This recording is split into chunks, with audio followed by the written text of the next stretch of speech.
A new law aimed at saving lives across our state as of next year. All Michigan students will have to complete CPR training in order to graduate. Our Brody Carter in studio now with how the new legislation will be saving lives. Brody. Well, the great part, Derek, is depending on who you go through, these classes are completely free, and it's giving students across the state hands-on training needed to save a life.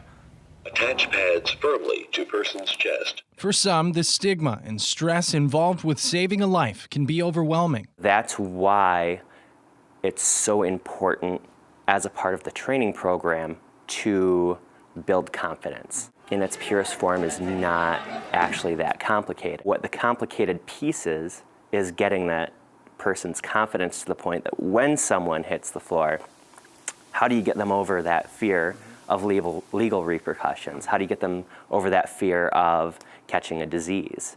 How do you get them over that fear of hurting someone? State legislation now aimed at getting as many people comfortable with CPR as possible. This program's been up and running for 4 years now.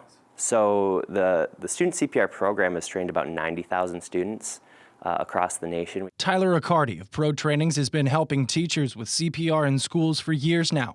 However, it will be a requirement for Michigan students in order to graduate. The end result, which is having people in the right place at the right time, saving someone's life. ProTrainings is one of a handful of health and safety companies helping educate students throughout the nation, providing classrooms with CPR mannequins, even providing their own CPR and first aid videos, all completely free. We go right to our 30 compressions. It's just basically putting one hand on top of the other. And from the TV to the classroom, Dan Drosky at City High School now has the resources, giving students hands-on training, preparing students for real-world situations, and it's already paying off. I've had a couple students come up and say, man, in the lunchroom, my friend was choking. Boom, here's what I do. According to the American Heart Association, Michigan is now one of 35 states to pass this legislation, hoping to save lives. This time next year, all Michigan schools will be required to teach these life-saving skills. Then you're creating hundreds of thousands of new rescuers every year,